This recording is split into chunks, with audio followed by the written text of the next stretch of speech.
to all the dispossessed youth of Africa, for perpetuation of communion with ancestral spirits through the fight for African freedom, and in the firm faith that the dead, the living, and the unborn will unite to build the destroyed shrines. Selah. Hello and welcome, beloveds, to another episode of Wake Up Africa. My name is Dr. Mumbi Saraki. How you doing?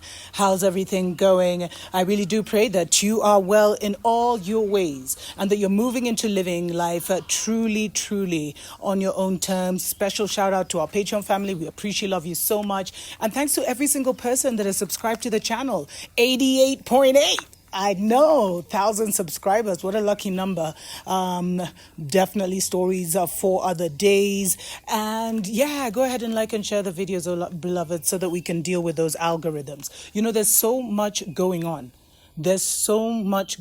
And that's why we're seeing epic distractions that are trying to keep people, kind of off balance and off kilter, because as I told you, the war in the heavenlies has now penetrated the earth realm, if you want to think about it. And one of the frontiers of this, spiritual battle is actually in Ethiopia. I don't know if you've been following this channel long enough, then you'll remember in 2019 when I was talking about how Ethiopia started to, they've created a dam that is a game changer for their nation, and a game changer, for the destiny of Ethiopia. And it was messing with the River Nile. So Egypt got involved. Egypt and Sudan were trying to argue against it. And, there was a lot of back and forth, and they used a lot of, influence.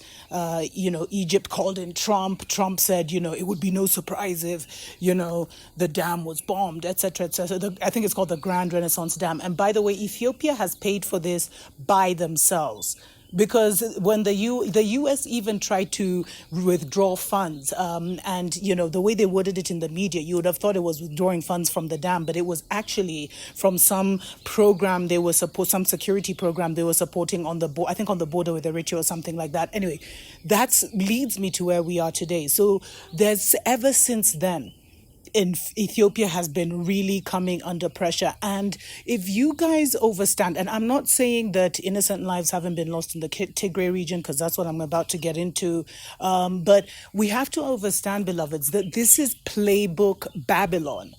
This is playbook Babylon. This is what they always do. When they see you rising, they'll send you a warning. If you don't take that warning, they'll try and replace you. And by the way, Abiy Ahmed just got sworn in as, for his second 5-year term as prime minister. So if they had planned that, it didn't work. But, and then remember how quickly they were to give him the Nobel Peace Prize? It's like they were setting him up. And then the very next year, there's this Tigray unrest. And so, a lot of these things don't happen just like that, beloveds. There's a lot of foreign manipulation, because it's almost like, you see, we look at things so physically, like this is happening here and, Ethiopia, Tigray region, what's going on? Innocent lives are dying. Yes. Food is an issue. Yes. And there's all this stuff going on. But when you look at it and you look at the ancient history of Ethiopia, that Ethiopia stands for Ethiopia, the whole of what they call the so-called Africa. And Ethiopia was the utopia that they wrote about. There's some guy who wrote a book about that, but it was actually Ethiopia. He was so shocked at how magnificent the land was. They know that this is our season, beloveds.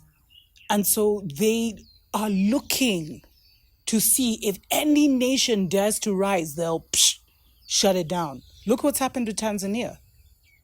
It was rising, everything was coming back into its control, and then Magufuli got taken out. And really, the new lady, anyway, this is not about Tanzania.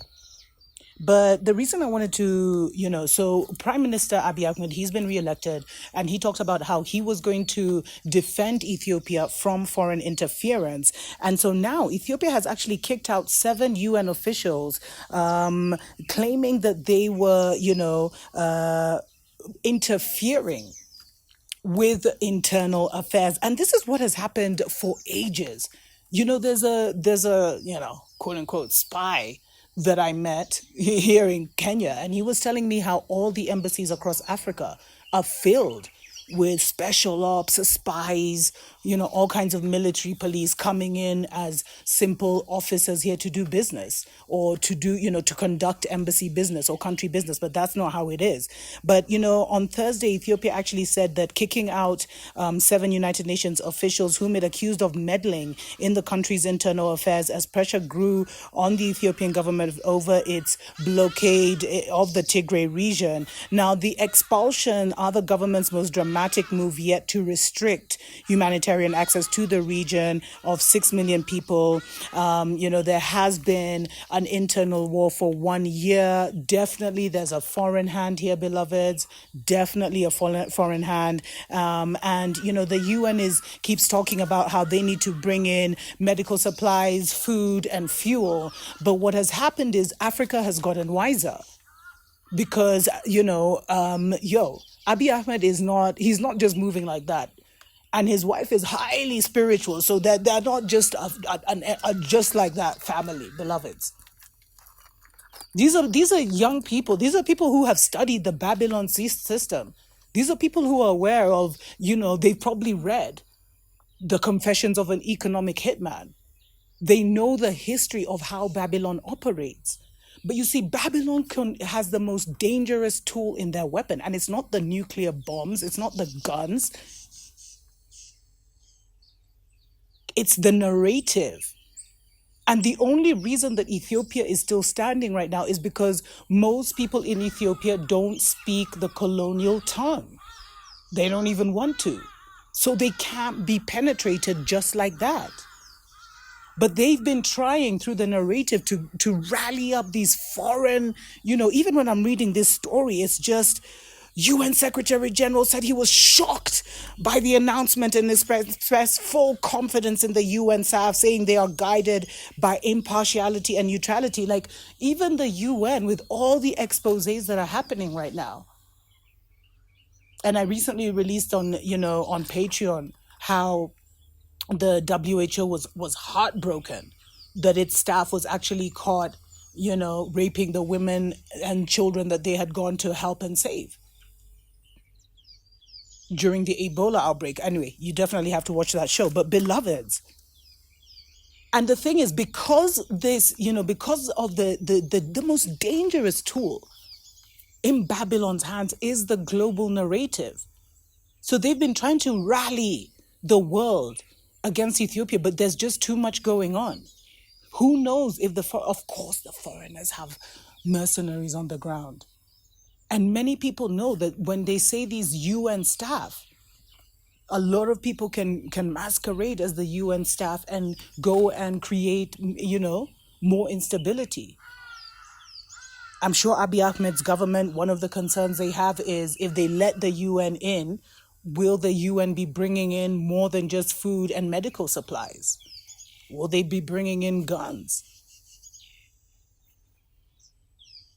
These are valid concerns with everything that we've seen. And you see, the fact that the greatest gift that happened on the motherland was when people started to see the truth of the Babylon system, because people didn't know how bad it was. And people were always, they were always blaming the wrong person. Because to blame your president who really doesn't have that much power and influence, you need to just get rid of him. Use the system against him.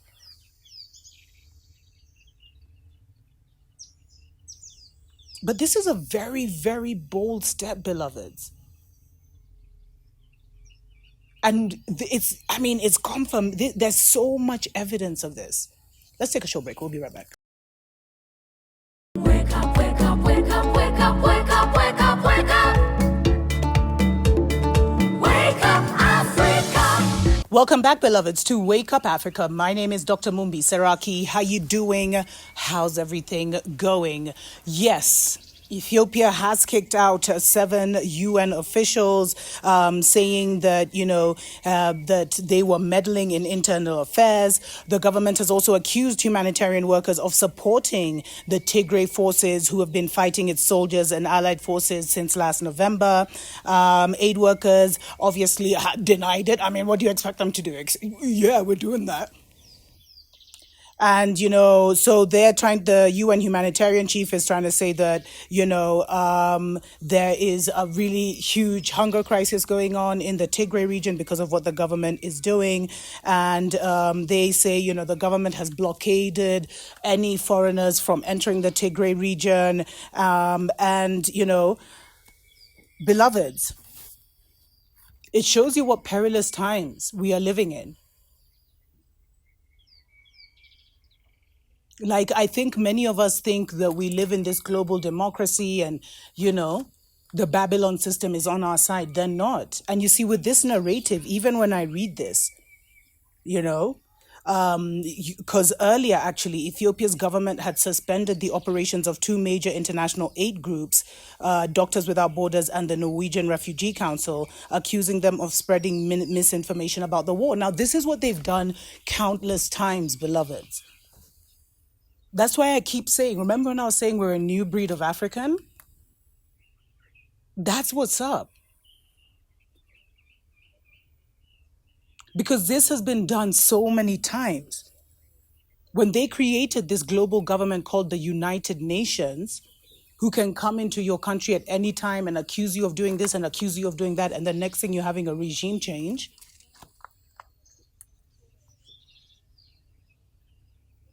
We don't really know what's going on in the Tigray region.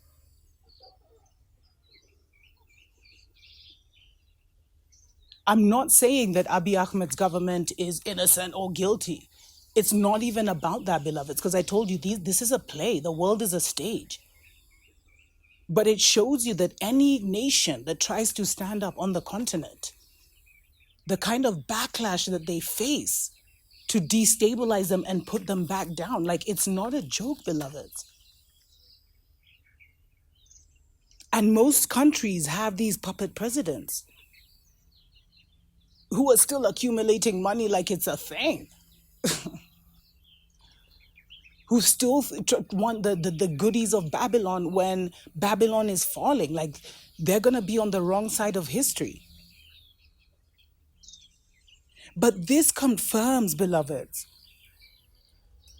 this really confirms what many in Africa have known about, the not so clean agenda of a lot of these aid agencies and how they come and interfere. They're not neutral. They're not impartial, because they'll come and they'll share the story. And that was the biggest thing. That's like the the United Nations is like the neo-colonizer, beloveds, because they're in every country, in nearly in every town. They're the first ones to get into a war situation, like to go assist with a war, maybe to get into one. But Ethiopia is definitely a country to watch, beloveds, because it's like Babylon is trying to do absolutely everything to suppress. It's rising again.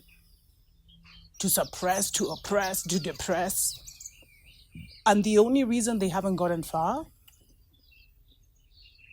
is because they may be fueling the global narrative, but they ain't getting to the, they may be fueling the global narrative of Ethiopia's like this, Ethiopia's like that, Abiy Ahmed's like this, they're doing terrible things, but they have no control over the local narrative. I pray that the people will get the necessary food and, Abiy Ahmed will do what's necessary. But this is like it's like a foreign-driven local war, beloveds. And you have to realize every narrative, every story you read about it is being told is being told to you with a certain objective to make you feel a certain way about the situation. And make sure you watch my show, which I did, where, Abiy Ahmed actually came out and he was like, back off to Biden. Anyway, definitely keep Ethiopia in your, prayers and aspirations, beloveds. They're standing firm. And, this isn't so much about the Tigray region. And, you can talk about the discrimination against the Amharic. I mean, there's so many levels that you can talk about this. But my problem is like talking about this from a narrative that is not ours. Listening to other foreigners tell us about what's happening in Ethiopia. Anyway, let me know what you think in the comments below. Until next time, tuko pamoja.